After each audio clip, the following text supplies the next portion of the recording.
Hey, we're still live here at E3 at PlayStation, and the hits keep coming. I'm joined by David Cage. Hi. You are director at Quantic Dream, and you are working on this really fascinating game, Detroit Become Human.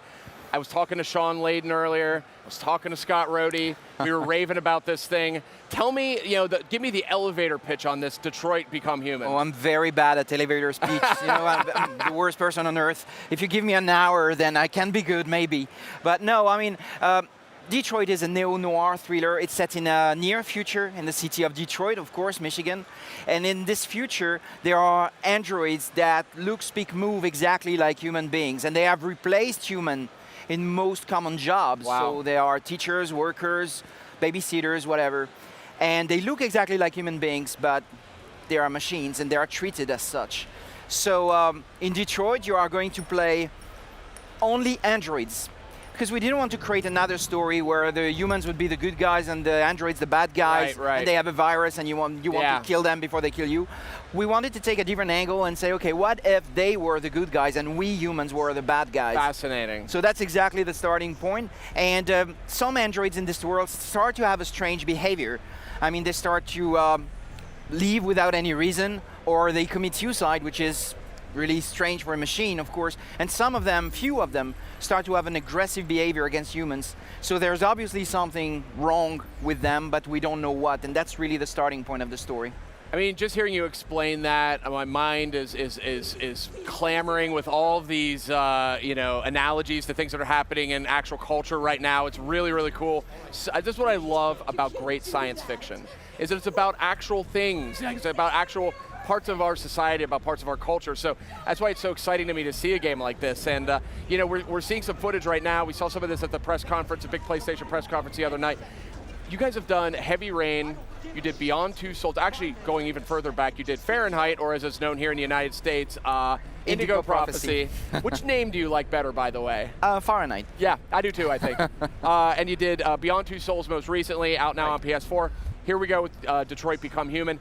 And it's all about choice and consequence, right? Oh, absolutely. I mean, the first thing to know is that there is more than one playable character. It's pretty much like Heavy Rain. Yeah. We have different androids that we can play. So at the moment we have announced Kara as our very first playable character. And here we're at T3 to show the second playable character called Connor.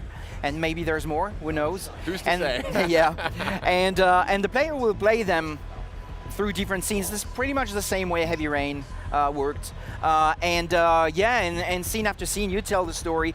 And what it was very important to us was not to tell the story through cutscenes, but to let the player build his own story through his actions, through his choices. So each player will have a different versions of this story, and this is really what we found exciting about this project. And of course, all characters can die, so there is no game over in this game. If you don't pay enough attention to your characters or make too many bad choices, you may lose one of your characters, as was the case on Heavy Rain. Yeah, that's great.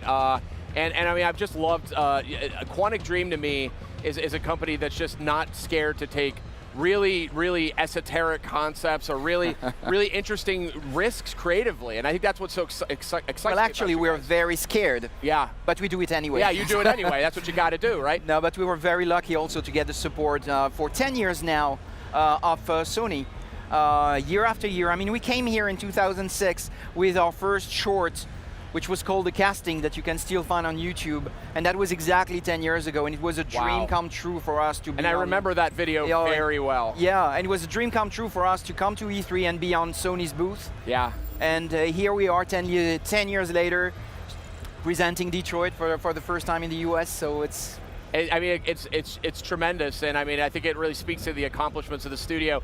And I just love the theme, and I love the style. Like, you guys have always been had great style in your titles, but this one, I think it's got to be partly due to the power of PS4. You know, really being able to push the visual envelope. I mean, some of the stuff we're seeing right now is just knockout. You know, it's incredibly impressive. Well, we love developing engines, to be honest with you.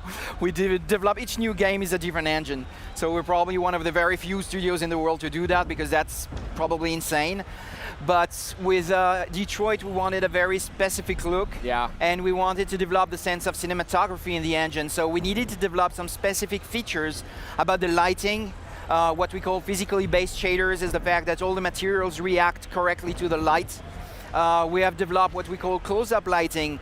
So it's like in a film when we have close-up shots of the characters, they always have a specific lighting set, cool. so they always look great. Cool. Lighting, shadows, what we call physical cameras, which is the fact that our lenses are really based on real physics of real optics. So it's a lot of tiny things that... You add them all up, you exactly, know? and maybe gamers won't care about all this, but... They just know it looks great. Yeah. It looks great. Yeah. So it's not lost on me. I remember maybe 3-4 years ago, you guys released a video called Kara. Absolutely. You know, and it was actually really powerful about this robotic woman or an android woman being kind of constructed and kind of realizing who she is, trying to get away. Kind of soul-wrenching, actually, to watch that, but it was powerful stuff. And I think maybe it's become clear that that was maybe a prototype or sort of a thought experiment into this title. Yeah, well, it was not about Detroit, actually. It was just a technical demo at the time. I just wanted to write a short piece, 5 minutes, and we wanted to test different emotions. So I needed to write a short script where my character will very quickly go from one emotion to another. And but the piece, when it became so successful, I mean, it's been viewed I don't know how many million times. It won an award at the LA Short Fest, which was a premiere for a video game, you know, technology. But I had no other plan beyond that. And actually, the question that people kept asking us was, what happens to Kara when she leaves the factory? And actually, I didn't have a clue.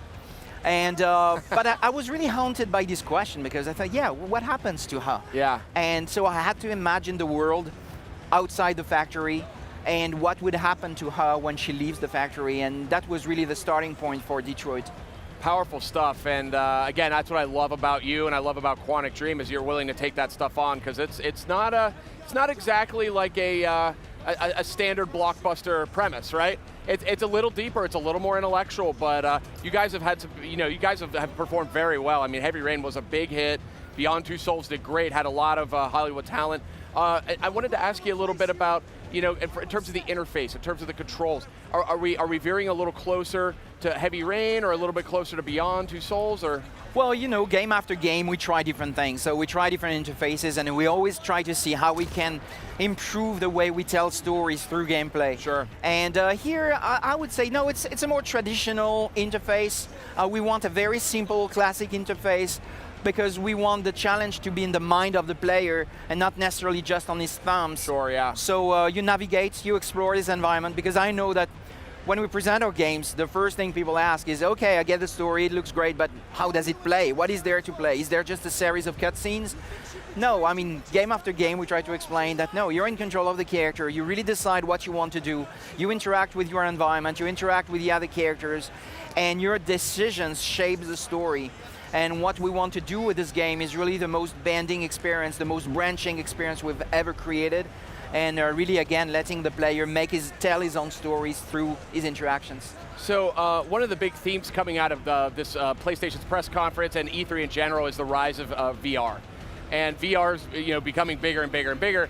I can only imagine for somebody like you, you're really invested in storytelling, you love sort of interactive storytelling. VR must be very interesting to you. I mean, what are your thoughts about it? It is very interesting. It's, you know, to be honest with you, when I first heard about it, I was kind of skeptical. Like, okay, we had 3D before, you know, and it didn't make it, and we had different ideas like this that never came together, really. And is VR just another of them? And then I tested the system, and I was really surprised by especially the sense of presence that you have, which is totally new in our world, because suddenly you are in front of someone, and this person is in front of you. And your body begins to almost react to that. Absolutely. Yeah. And that's so fascinating, and it's definitely very inspiring. I think it's not just a system on which you can just port existing games and say, look, this is the VR version. I think you really need to design for VR and maybe find new answers, maybe invent new things, because the system itself is so powerful and so different that you need to come up with new ideas in order to really use it. Yeah, it's exciting stuff, and we've got some, you know, we're getting some of the big IPs are sort of jumping in. You've got Batman, you know, we've got Star Wars. So, I mean, I feel like that was one of the big stories to come out of this E3 is really VR is here. and it's becoming more and more legitimized every day, thanks to great creators working on it. I think the other story to come out of E3, at least for me, is the rise of narrative, or maybe the second rise of narrative, because, I mean, I think this was really evident in PlayStation's press conference. I mean, God of War looked fantastic, and I mean, it was this side of that universe we've never seen before. You know, we obviously have Detroit, Become Human, what you're working on, looks sensational. It really got a rise out of people. And I mean, it was just game after game after game, really felt like they wanted to tell a deeper story. I mean, what are your thoughts on that? Oh, I totally agree. I mean, this is something we believed in, well, years and years ago. And we were a little bit alone when we started talking about all this, even around Indigo Prophecy time, you know, saying, you know, maybe storytelling can be a great addition to existing games, and maybe emotion is a great thing in games too. And some people laughed at us at the time, but today the situation has changed, and not because of us, just because it's a natural evolution of the industry. Storytelling is great. It makes people get involved, interested from the first second to the last second, and I think any type of game can benefit from a good and solid story and good characters. So yeah, I'm really happy, really glad to see all this coming together and more games having better and better stories. That's great, and I've got to ask you, I'd be remiss to not ask you this while I've got you here. Is there a game, is there a story from a game in the last, you know, maybe few years that you've played that you're like, that is a killer story, that's a wonderful story? I'd be curious. Oh, yeah, of course. I mean, I'm a big fan of Fumeto Ueda, and he's the creator of Ico and Shadow of the Colossus, yeah, of course. and The Last Guardian. And I really like this guy because I think he has a sense of poetry and a sense of storytelling that is very different from what I'm doing. Sure. But he manages to tell very interesting and deep and emotional stories, and in Shadow of the Colossus and Ico, without any dialogue, which is something absolutely amazing. But there are many great stories. I love the Two Brothers. That was good. Wonderful story. I mean, there are so many examples like this these days that it's difficult to pick up one. Yeah. For me, it was The Last of Us. I felt like that was just a really powerful accomplishment. Uncharted 4 also extremely impressive. I think Naughty Dog has really been looking great lately. Absolutely.